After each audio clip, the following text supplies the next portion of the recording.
ಪಹಲ್ಗಾಮ್ ದಾಳಿಯಲ್ಲಿ 26 ಜನರನ್ನೇ ಕೊಂದಿದ್ದೇಕೆ ಉಗ್ರರು? ಪಾಕಿಸ್ತಾನ ಭಯೋತ್ಪಾದಕರು ಕೊಟ್ಟ ಮೆಸೇಜ್ ಏನು? ಉಗ್ರ ರಾಣಾಗೂ ಪಹಲ್ಗಾಮ್ ದಾಳಿಗೂ ಇದೆಯಾ ಲಿಂಕ್? ಒಂದು ಸಂಖ್ಯೆ 2 ದಾಳಿ ಪಹಲ್ಗಾಮ್ ದಾಳಿಯಲ್ಲಿದೆ ಸ್ಫೋಟಕ ಮಾಹಿತಿ. ವೀಕ್ಷಕರೇ, ಪಹಲ್ಗಾಮ್ ದಾಳಿ ಭಾರತದ ಭದ್ರತಾ ಪಡೆ ಊಹಿಸಲಾಗದಂತಹ ದಾಳಿ. ಏಕೆಂದರೆ ಕಳೆದ ಹಲವಾರು ವರ್ಷಗಳಿಂದ ಇಂತಹ ದಾಳಿ ಜಮ್ಮು ಕಾಶ್ಮೀರದಲ್ಲಿ ಆಗಿರಲಿಲ್ಲ. ಪದೇ ಪದೇ ಸೈನಿಕರನ್ನ ಟಾರ್ಗೆಟ್ ಮಾಡುತ್ತಿದ್ದ ಉಗ್ರರು ಈ ಬಾರಿ ಕೊಂದಿದ್ದು ಏನೂ ಮಾಡದ ಅಮಾಯಕ ಜನರನ್ನ. ಉಗ್ರರು ಅಮಾಯಕ ಜನರನ್ನ ಕೊಂದಿದ್ದು ಏಕೆ? ಅಷ್ಟೊಂದು ಪ್ರವಾಸಿಗರಲ್ಲಿ ಬಲಿಯಾಗಿದ್ದು ಎಕ್ಸಾಕ್ಟ್ 26 ಜನ ಮಾತ್ರ. ಆ 26 ಹಿಂದೂ ಪ್ರವಾಸಿಗರನ್ನೇ ಕೊಂದು ಉಗ್ರರು ಭಾರತಕ್ಕೆ ಕೊಟ್ಟ ಸಂದೇಶ ಏನು? ಈ 26 ಸಂಖ್ಯೆಯೇ ದಟ್ಟವಾದ ಅನುಮಾನ ಮೂಡಿಸಿರೋದು. ಎಲ್ಲ ಡೀಟೇಲ್ಸ್ ಈ ವಿಡಿಯೋದಲ್ಲಿದೆ ನೋಡಿ. ಅದಕ್ಕೂ ಮುಂಚೆ ನೀವು ನಮ್ಮ ಚಾನೆಲ್ ಸಬ್ಸ್ಕ್ರೈಬ್ ಆಗಿಲ್ಲ ಅಂದರೆ ದಯವಿಟ್ಟು ಸಬ್ಸ್ಕ್ರೈಬ್ ಆಗಿ. ಜಮ್ಮು ಕಾಶ್ಮೀರ ಇದೆಯಲ್ಲ, ಇಲ್ಲಿ ಒಳ್ಳೆ ಜನರು ಸಹ ಇದ್ದಾರೆ, ಜೊತೆಗೆ ಪಾಕಿಸ್ತಾನದ ಉಗ್ರರನ್ನು ಸಾಕ್ತಿರುವ ನಾಯಿಗಳು ಸಹ ಇದ್ದಾರೆ. ಹೀಗಾಗಿಯೇ ಇಲ್ಲಿ ಕಲ್ಲು ತೂರಾಟ, ಬಾಂಬ್ ಬ್ಲಾಸ್ಟ್, ಜೊತೆಗೆ ನಮ್ಮ ದೇಶದ ಫ್ಲಾಗನ್ನೇ ಹಾರಾಡುವುದಕ್ಕೆ ಬಿಡ್ತಿರಲಿಲ್ಲ. ಇದಕ್ಕೆಲ್ಲ ಕಾರಣವಾಗಿದ್ದ ಆರ್ಟಿಕಲ್ 370 ಮೋದಿ ಸರ್ಕಾರ ಕಿತ್ತೆಸೆದಿತ್ತು. ಅಲ್ಲಿಂದ ಜಮ್ಮು ಕಾಶ್ಮೀರದ ವರಸೆಯೇ ಚೇಂಜ್ ಆಗ್ತಿತ್ತು. ಸುಮಾರು ವರ್ಷಕ್ಕೆ ಕೋಟ್ಯಂತರ ಪ್ರವಾಸಿಗರು ಹರಿದು ಬರ್ತಿದ್ರು. ವರ್ಷಕ್ಕೆ ಪ್ರವಾಸಿಗರಿಂದ ಜಮ್ಮು ಕಾಶ್ಮೀರ ಸರ್ಕಾರಕ್ಕೆ 2 ಲಕ್ಷ ಕೋಟಿ ಆದಾಯವೂ ಹರಿದು ಬರ್ತಿತ್ತು. ಕಳೆದ ಹಲವಾರು ವರ್ಷಗಳಿಂದ ಜಮ್ಮು ಕಾಶ್ಮೀರದಲ್ಲಿ ಪ್ರವಾಸಿಗರ ಮೇಲೆ ದಾಳಿ ಆಗಿರಲಿಲ್ಲ. ಆದರೆ ಅವತ್ತು ದುರಾದೃಷ್ಟವಶಾತ್ 22ನೇ ತಾರೀಕು ಪಹಲ್ಗಾಮ್ನಲ್ಲಿ ಉಗ್ರರು ಪ್ರವಾಸಿಗರ ಮೇಲೆ ಗುಂಡಿನ ದಾಳಿ ನಡೆಸಿದರು. ಅಲ್ಲಿ ತುಂಬ ಜನ ಪ್ರವಾಸಿಗರು ಇದ್ದರು. ಬಲಿಯಾಗಿದ್ದು ಮಾತ್ರ 26 ಜನ. ಈ 26 ಜನರನ್ನ ಕೊಂದಿದ್ದಕ್ಕೆ ಅದೊಂದು ಘಟನೆ ಕಾರಣವಿರೋದು ದಟ್ಟವಾಗಿ ಕಾಣಿಸುತ್ತಿದೆ.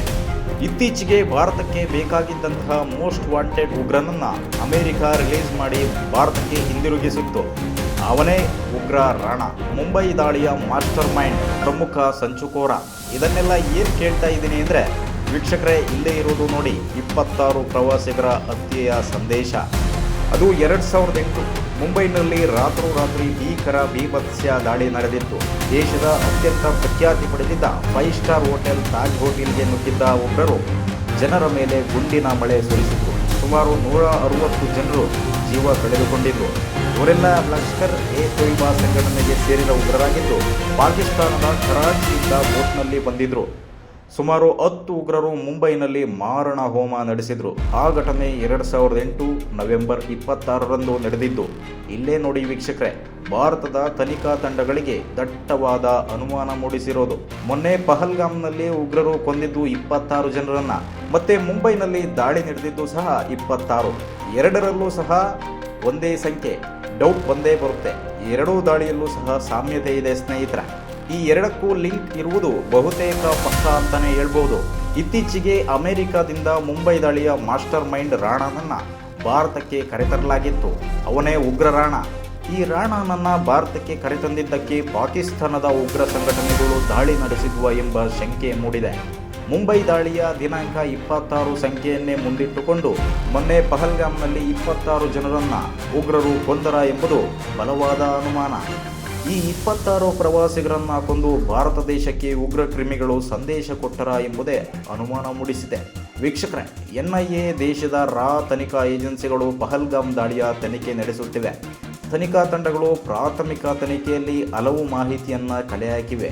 ಇದರಲ್ಲಿ 26 ಸಂಖ್ಯೆಯ ಸೀಕ್ರೆಟ್ ಅನ್ನು ಸಹ ಮುಂದಿಟ್ಟುಕೊಂಡು ತನಿಖಾ ತಂಡಗಳು ತನಿಖೆ ನಡೆಸುತ್ತಿವೆ. ನಿಮಗೆ ಮಾಹಿತಿ ಇಷ್ಟವಾಗಿದ್ದರೆ ದಯವಿಟ್ಟು ಸಬ್ಸ್ಕ್ರೈಬ್ ಮಾಡಿ ನಮ್ಮ ಚಾನೆಲನ್ನು ಬೆಂಬಲಿಸಿ.